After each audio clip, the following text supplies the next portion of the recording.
Hello there. I am Margaret Kerry, Kerry. And why I am sort of famous and being photographed is because I am the original reference model, live action model for Tinkerbell for Walt Disney for the movie Peter Pan. And then they followed up with all the other things, but it was all the work that I did. Doesn't that sound strange? That was a long time ago.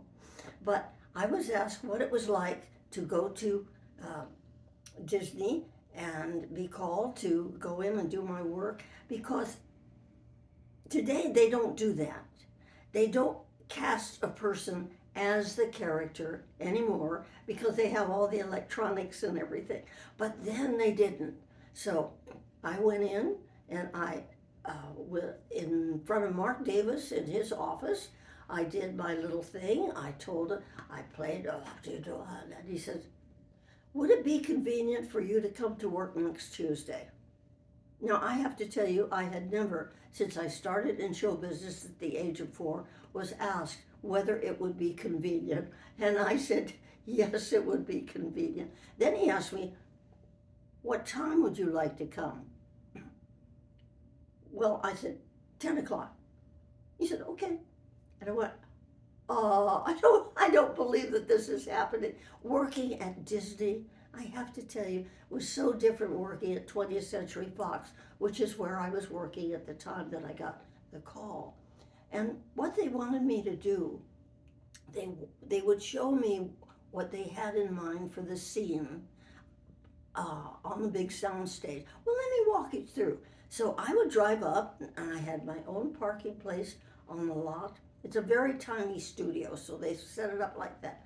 And off I would go to get my hair all done, washed and set up, and put on my one-piece bathing suit. They decided that they didn't need a costume. And then a cover-up, of course. You wouldn't walk around just in a bathing suit. And then I would be met by somebody, maybe the wonderful Marc Davis, who designed Tinkerbell, who all the way through held her hand and made her so wonderful that people love her to this day. So Marc would often take my hand, and we'd have Jerry Geronimi, who was an over director for the movie Peter Pan, and we would walk off to sound stage 1. We'd go inside. It's all set up, everything. All the lights. There were about 12 in the crew, with all the lighting way up above and below and all around. What they wanted was an outline of my body so they could draw from it, freehand. They didn't trace, it was freehand. And then I would sit down with Marc Davis, and he would show me on his script what they wanted her to do for this scene and what it was all about and where it happened. And I would think about it, and I would say, well, let me try this. And if I had a prop that's sitting there for me, maybe I had to hit that mark at a certain time or be there or here. So I would go out and try a couple of things, and her sassy and whatever it would be. And he would say, I like that. I like that. Excuse me, just 1 minute.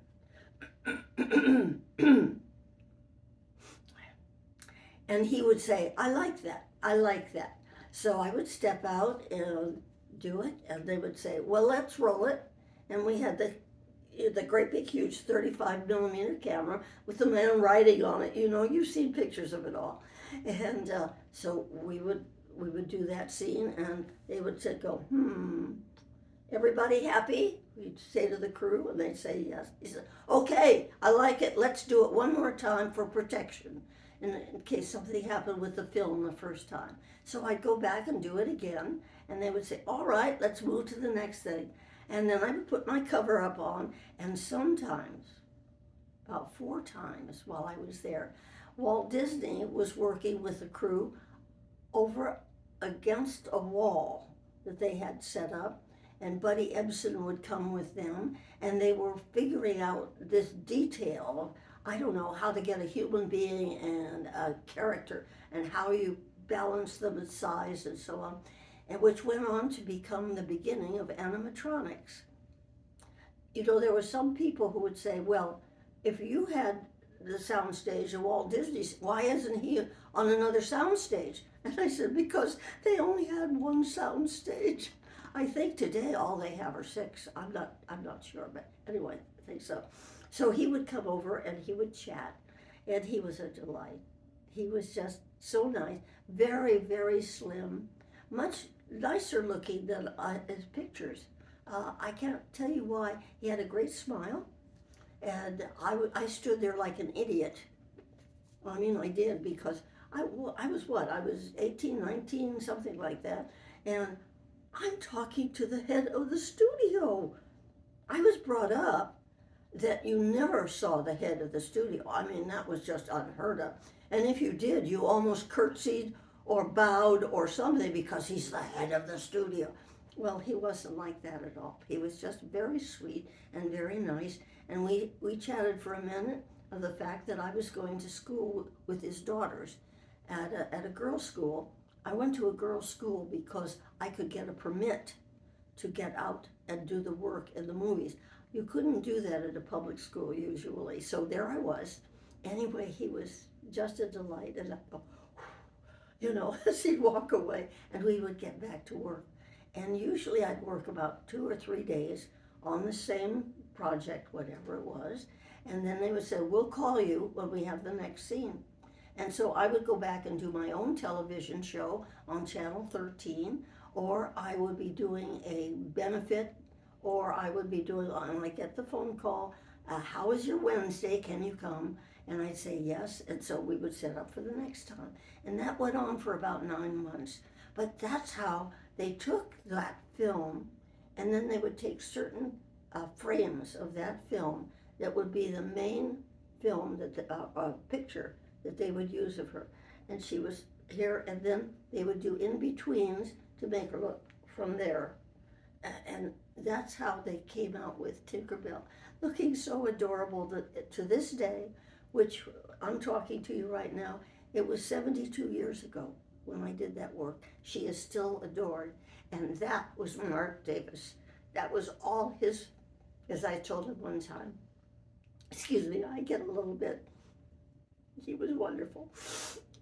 And I want him to have the credit. I said to him one day,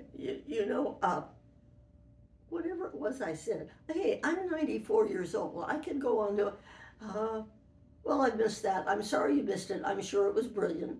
But we'll go on to the next thing. So that's what happened at Disney.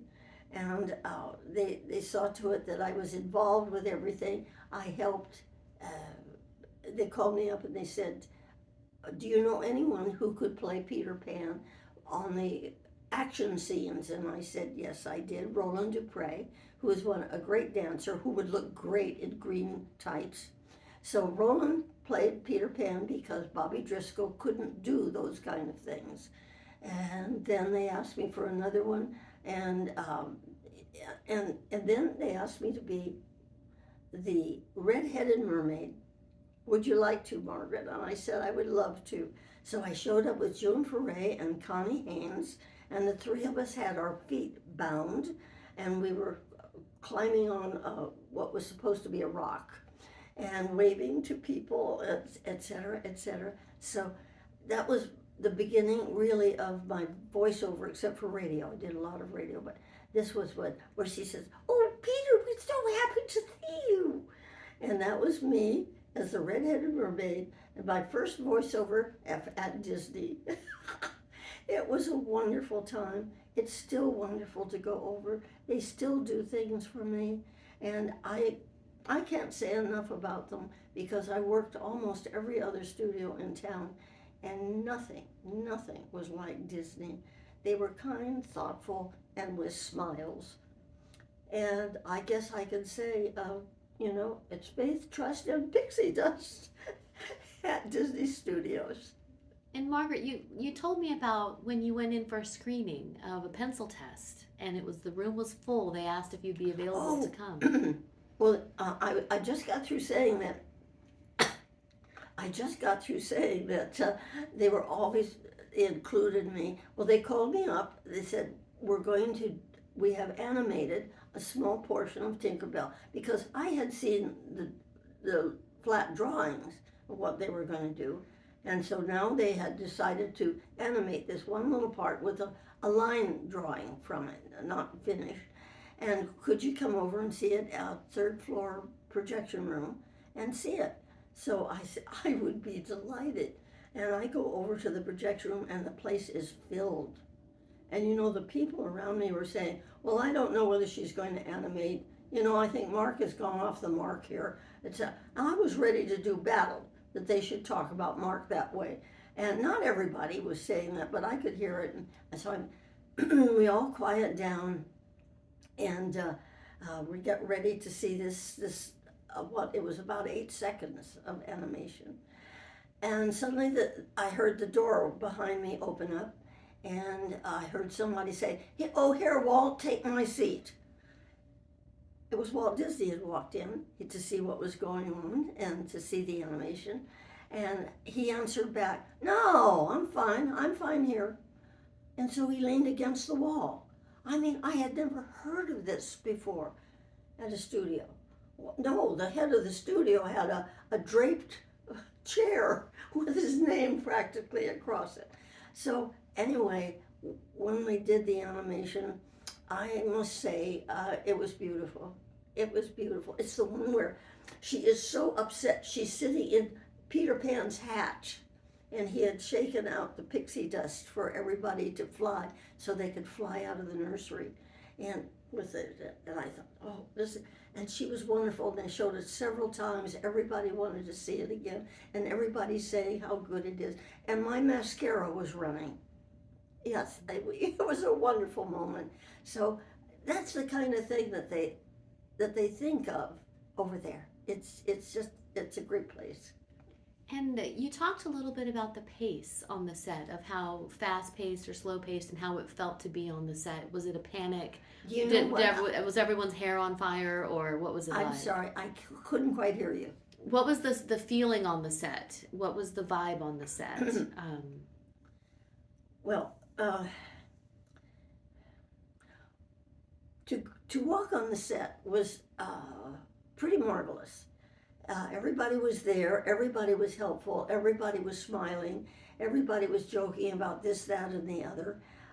You knew that you were there to work. I mean, there was no question about that. But one of the things that people forget, those people who work on the crew sometimes get a little earthy. And some words come out when a light doesn't light when it's supposed to, or all of that. And you know, I never heard a bad word while I was there. They were protecting me.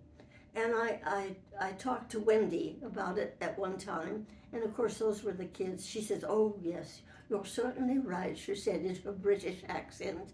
Yes, they were very, very, very careful with the three of us. And we never heard anything that was out of bounds. And I love that. But that's Disney.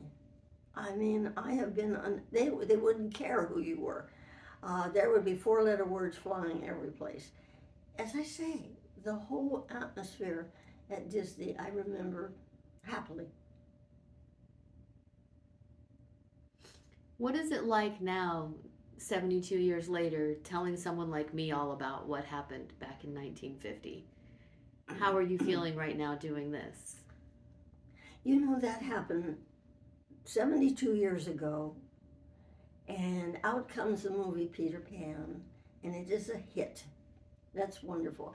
But that means that it only can be in the theaters, 12 weeks, 14 weeks at the most, because there were new movies coming afterward.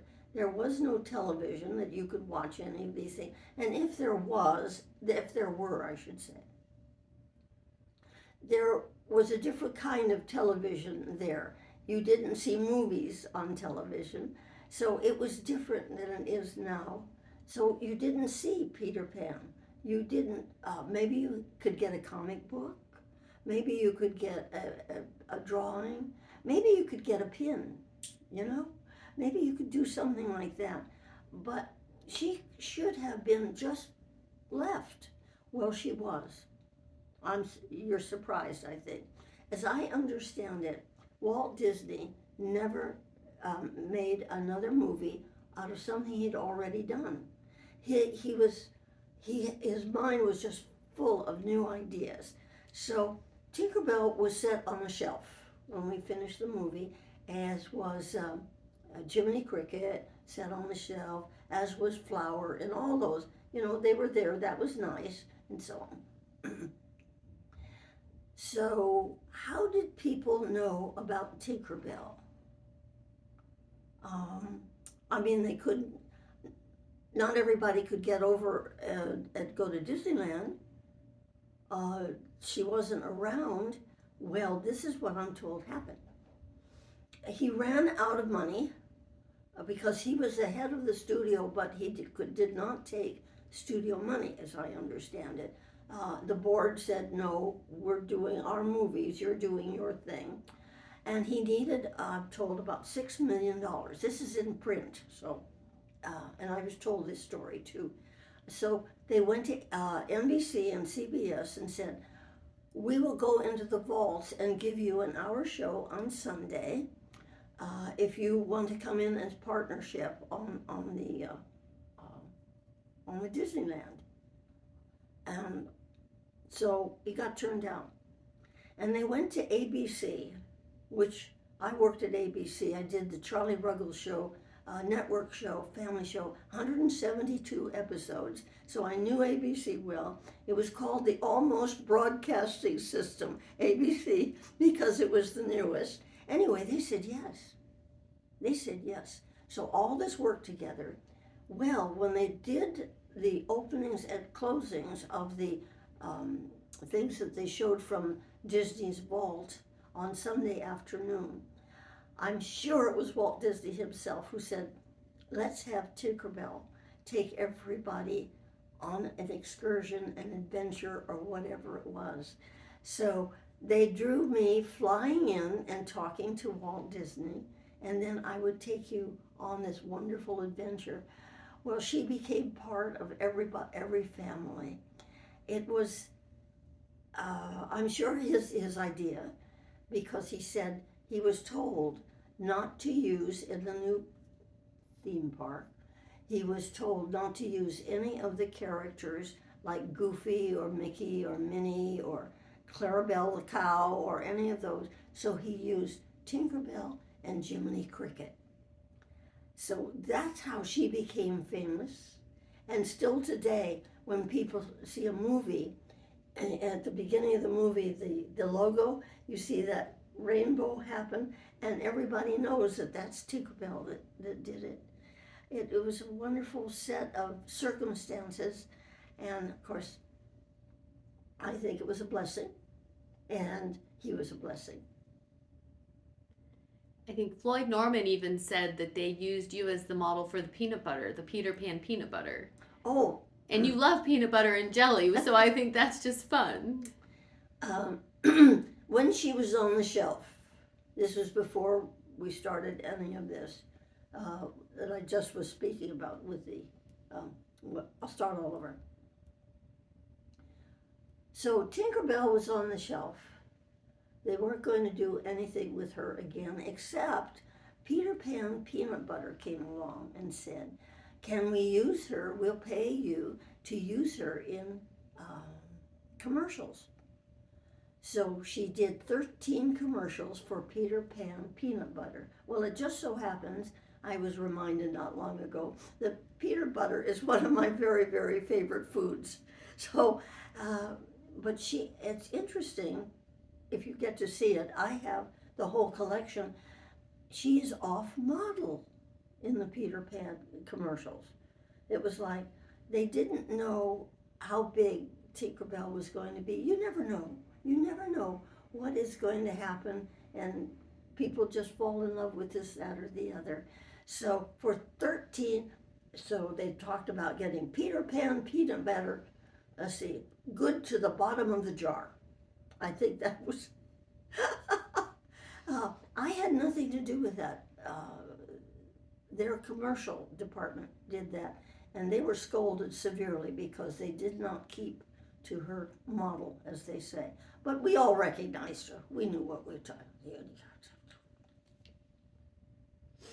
Thank you, Margaret. Thank you so much for this talk about the film and all about Tinkerbell. Well, it's a thrill to talk about something that was wonderful and to let people know that it was wonderful. And at least from my point of view, and all the things that they did for us and the children in the movie, etc., etc., etc., etc., it couldn't have been nicer and more loving. And so I know Disney from that side, and that's pretty wonderful. Oh, I'm going to send you a little bit of pixie dust, okay?